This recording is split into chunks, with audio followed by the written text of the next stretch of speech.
episode of Tokyo Reds. We are Liverpool fans based in the land of the rising sun, and it's an absolutely beautiful day. Stunning.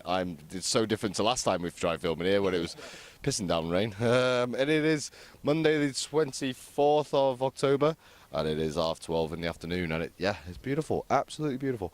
And I'll tell you what else is beautiful: Liverpool beating West Brom 2-1, which was mint. Good performance, great result. Well done, Liverpool. John, what were your thoughts on the game overall? Going to win the league, mate. Going to win the league. No, Could do. It was great, wasn't it? It was just so refreshing to see us break down teams like that. You know, I mean, I thought it was going to be 0-0. It was going to be really frustrating, all 1-1, and it was just great to watch for once. Yeah, fair enough. We, as I mentioned, we broke them down so many times, especially in the first half. In the first half, I mean, we could have gone in 1-2-0. We could have gone in much 1-2-0. But I think that was the thing. Once we got that first goal, Palace ruins his game plan. And then almost the second half as well.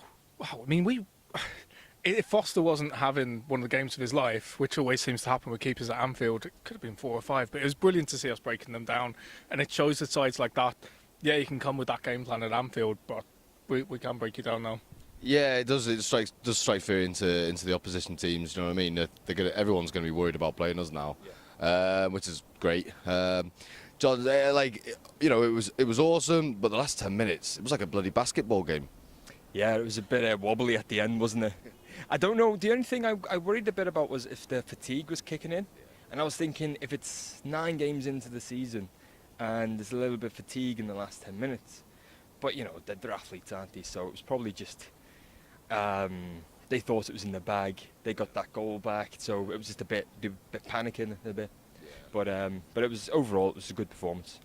Yeah, it was a great game, and I think, to be honest, it was one of the most dominant performances I've seen by Klopp. To be honest, or this Klopp team. Do you know what I mean? We just passed it around, zipped it around. The forward three that we have is so, I just think it's the best attack in the league at the moment. We'll wait and see what happens as we go on, but at the moment we look frightening. Yeah, we do. I mean, every time we get the ball, I feel like goal can come from this. I'd be so scared as a defender or just an opposition player at Anfield. But the front three in particular, the front three, Coutinho, Firmino and Mane, to have that, every one of them is capable of scoring. They're all capable of creating chances. And even when they haven't got the ball, I mean, we mentioned later with Firmino, but we're so good at dispossessing, we're so good at closing down. It's a joy to watch, it really is. Yeah, it was crazy, wasn't it? Because I thought they were playing with 3 centre-backs. Like they were playing like Chelsea with 3-5-2 is my math right there. Yeah, 3-5-2. Yeah, but it was crazy, because they were playing with a holding midfielder and a back 4, and I thought they only had 3 players there because we just getting them on the counter so fast. It was insane. Yeah, it was mint. So kind of answering the question that we're probably going to ask. Well, we're definitely going to ask later. But I'm sorry, I've just got to bring it up. How good is Philip Coutinho? I think he's up there. He's up there with the Ronaldos and the Messis. He's not on their level, but he's up there. He's just amazing. For me, he's probably the most valuable player in the Premiership right now. He's incredible. Yeah, I mean, Garth Crooks, people can say what they want about him. They have their opinions, and it's fine. But apparently he's his favourite player in the Premier League. Can't blame him, right? No, it's like Tom. You've got Ronaldo, Messi, probably Bale as well. Suarez, Neymar in that top echelon. Yeah. And then the next bracket down is Coutinho. Yeah. He's in that bracket, He's not the world's best yet, but he's definitely getting there. You can see it from here, He's going to be fucking stellar in the next year or 2. Yeah, I mean, his movement, his passing, he just ran the game, do you know what I mean, from start to finish. Absolutely world class. I love Philip Coutinho so much, he's probably my favourite player, to be honest. It turns out that you can't actually film at the Imperial Palace. Police came over and told us to move, so we've gone quite far away from it. Be on the safe side. Cool, so where were we? First goal, like I say, Chan plays out wide to Firmino, plays in an amazing ball to Mane, and he slots it bang into the bottom corner. What a goal. What a goal. I mean, well done to Mane, but the fact the team was involved, the fact, goes further back, starts off with Milner, Milner at left back. He does the ball to Coutinho. Great dummy by Coutinho. He takes a couple of West Brom players out the way there to create space.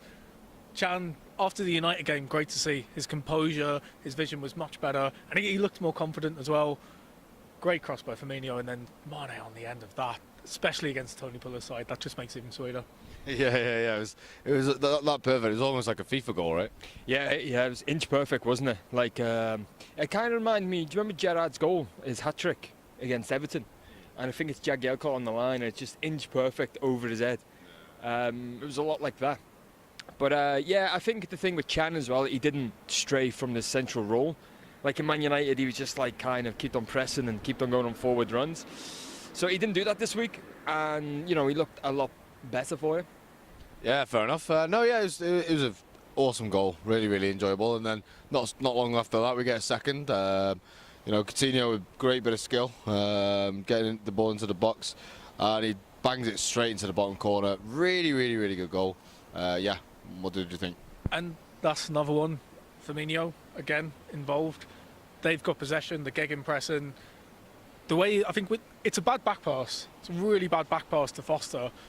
But his clearance is terrible. But that's come from Firmino's pressure. That's come from us pressing them up the pitch, forcing them to put it back to Foster, giving him a terrible back pass. But then Coutinho, from the moment he gets that, what he does to the West Brom defence, I mean, I think two of them, he dummies it, two of them go in, and just again the bum corner, but then, what a goal. How many times this season have we said, not goal of the season, but goal of the month at least, just incredible, great finish. Yeah, Coutinho's just got so much range to his goal scoring as well. Yeah. Even the free kick, that cross in as well, it was perfect. It was just so good. Pity Lovren didn't score, but he's amazing. He's just got everything. Very good player. So the game obviously carried on for 50 minutes, and we were still just dominant, and just took over the game. How did we not score another goal? Ben Foster, that's the only reason. Like John was saying, Lovren's header, that forced an amazing save. I think it was Chan, he has a great shot. It would have been good for his confidence as well to score, but great shot again, amazing save. There's a lot of good blocks as well.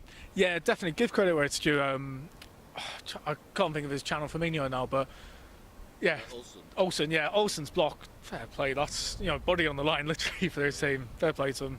Yeah, well, you have to expect nothing more from a Tony Puller's side, right? No, exactly. Yeah, but like I said, because they were tracking back so much, it was like they just had a man missing. It was like they had just three defenders, and they were just getting ripped to shreds. It was great to watch. No, it was very good. For me, it was a great game. It's one of those we so many times we come against teams like that, we struggle, and then they get one, and it's hard to break them down and all that. This one we proved that we can do it, and Tony Pulis' team is one of the best bus parking teams in the world. So it's really a lot of positives to take from it. So unfortunately they did get a goal. I kind of predicted that they would. I do have the faith in our defence at the moment. It's a good corner, to be fair. It is a good corner. It's a really good corner, difficult to defend against. And again, Tony Puller's side, they're not renowned for playing counter-attacking football, shall we say. For them, it is about set pieces. They were really well organised. Karius, you can't do much when someone blasts it from that range. It's a good corner, well done to them. Yeah, fair enough. Do you think, a lot of sort of the pundits on Match of the Day and stuff are saying that a lot of zonal marking's to blame? Would you disagree with that, John? I mean, it's been a problem for a long time. It's not just that, but if you watch the corner, everyone just seems to clump together, and it's a bit of a scrappy goal. It's not like he did well. It kind of falls awkwardly, hits him in the head. Then, I think Karius has Olsen in front of him, and he can't really get around him. So it's kind of just like how the ball fell. Wijnaldum loses his man as well, but when he turns, they just kind of crash into each other, and it is what it is. But it's hard to blame an otherwise really good defensive day on just that one error, but it's football, I suppose. Yeah, that's it. I mean, even Klopp even said after the match, he was like, "Yeah, I don't really care. I mean, we won the game, so it doesn't really matter." Like 3 points is better than a clean sheet. Exactly, yeah. Which 3 points is definitely better than a clean sheet. Cool. Okay. So Tony Pulis, like him or loathe him, he does a job. He does do a job. He's got us out as one of the favourites. Agree? Disagree?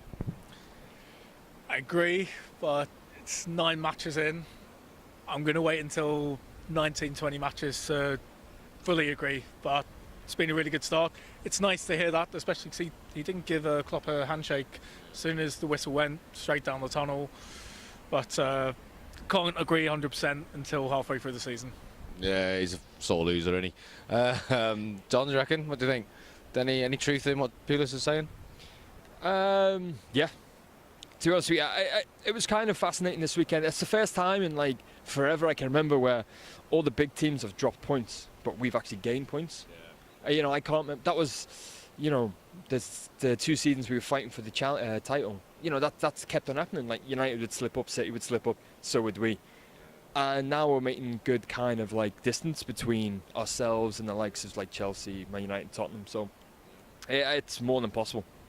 We're only a third of the way through the season, more or less. But yeah, I think it's looking pretty positive to me. No, it is. It is. I'm ever the optimist. Just enjoy it. Just enjoy it. You know what I mean? Like, it's awesome at the moment. It could all go wrong. Let's just hope it doesn't, basically. Okay. I mean, we've pretty much answered this question, I think, to be honest. But man of the match?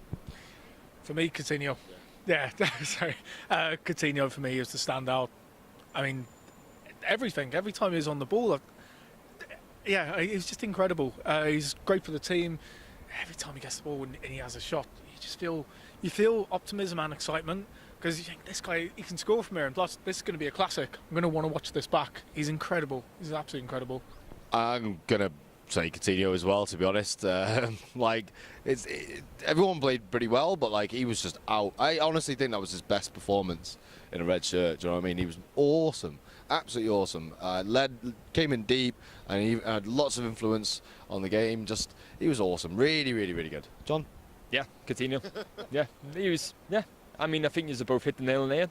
Yeah, he was great. It was great to watch him. I love him. Yeah. Fair loose, Phil. Coutinho, if you're watching. Fair loose, Phil, mate. You are boss. Cool. All right. So now we'll move on to, obviously we've got a cup game coming up against Spurs. First question, John. You asked? Nah. Yeah, fair enough. So Tom, you asked? Yeah, similar to John. I mean, if it's a semi-final, right, we're close to a trophy, but it's what, third, fourth round. Yeah, I'd take a win, but in all honesty, I just want to rest players, just focus on the Palace match. Yeah, I mean, like for me, like if we get knocked out by Spurs, it's not an embarrassing team to get knocked out of a cup. You don't care too much if you win or not, unless you get to the final. So yeah, Gibbet.